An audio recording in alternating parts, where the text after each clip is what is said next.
Panerai is a very special brand. My very first Swiss watch was a Panerai. It has a deep, rich history, a polarizing look as well, which kind of scares some people away. But overall, I think it's a fantastic brand. I think it's one that people should look into, and today we're going to talk about it.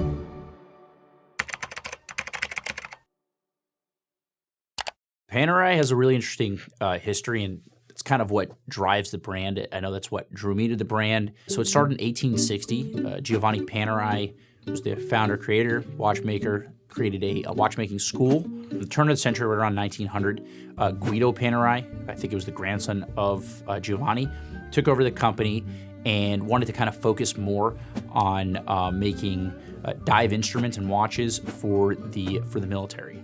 So he was making depth gauges, compasses, diving calculators, and basically wearable devices for the Italian Navy, because if you look at a map of Italy, it's all coast. So the Italian Navy was actually the biggest part of their military, and he thought he would cater to them directly. At that point, they were not making consumer watches. They were just making watches or not just watches, but diving instruments for the Navy. In terms of the watches that they were making, they were actually partnered with Rolex to make their diving watches, actually. And if you look at the Radiomir case, a lot of people don't know Panerai for Radiomir, but that case with the wire lugs and like what looks like a Rolex crown on the side is actually a modified Rolex pocket watch with soldered-on lugs and the dial turned. One of their biggest innovations was something called Radiomir. That's what they coined that term, Radiomir. And we know that now for a case shape, but realistically, Radiomir was used to loom the dials for divers. So if you want to put yourself in the position of an Italian Navy SEAL, right? So at that time, they were using diffusing mines underwater, setting up torpedoes, and doing a ton of work underwater that was very specific and was very tough. So they needed instruments that were easy to read, easy to use, and very tough as well. So radium was one of those things that they used in order to create loom on their dial. Fortunately, they used radium, which now we know is radioactive and cause a lot of negative health effects. So after creating the radium or Radiomir for the dials and realizing that it was, basically deadly, they moved on to something called Luminor, which now we also know as a case shape, right? Similar to what I have on my wrist here. And Luminor, it was actually a term used for a type of loom material made from tritium, which is much less radioactive than radium. In 1956, they added the crown guard. So what you see now, what everyone thinks of when they think of Panerai, is these huge crown guards.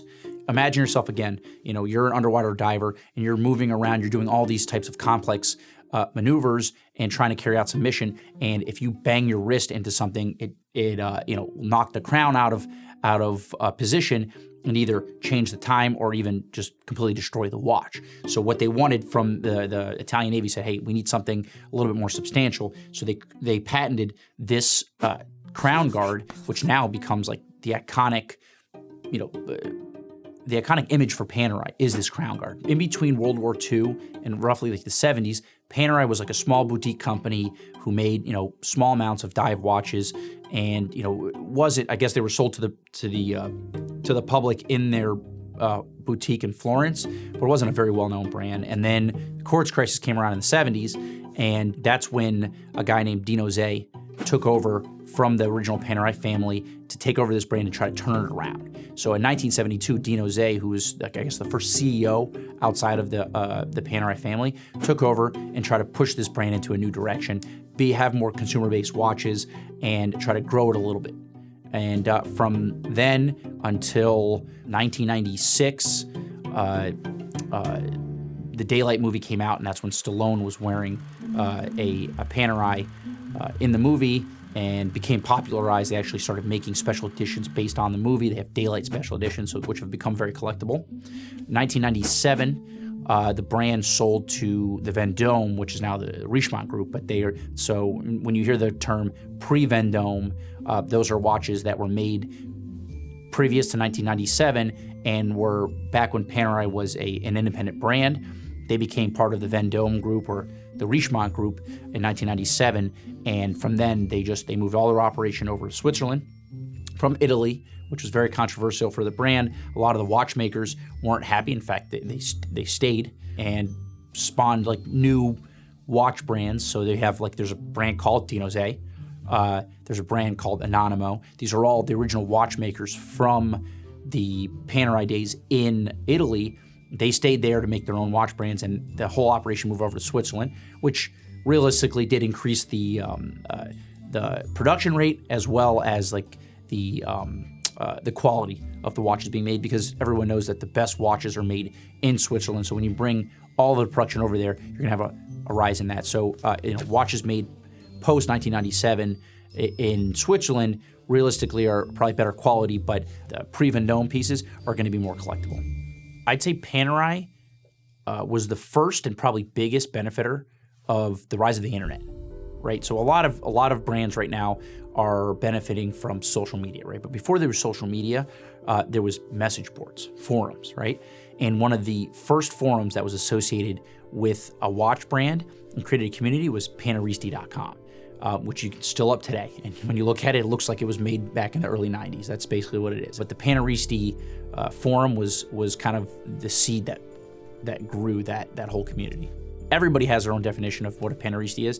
I think you have to be somebody who admires the brand, somebody who has some knowledge about the history, and I'd like to think it's somebody who owns a Panerai. But just because, say, if you're just starting out and you're admiring watches, but you can't afford them yet, doesn't mean you're not a Paneristi. So it's really just an enthusiast. A lot of those guys who were original members in the 90s, they felt like they were part of a movement, and things are a little bit different now. Obviously there's new ownership, and they just released the last one for the Paneristi, the Panerai 911, which is supposed to be the last reference to the Paneristi forum, and it's kind of at the end of an era.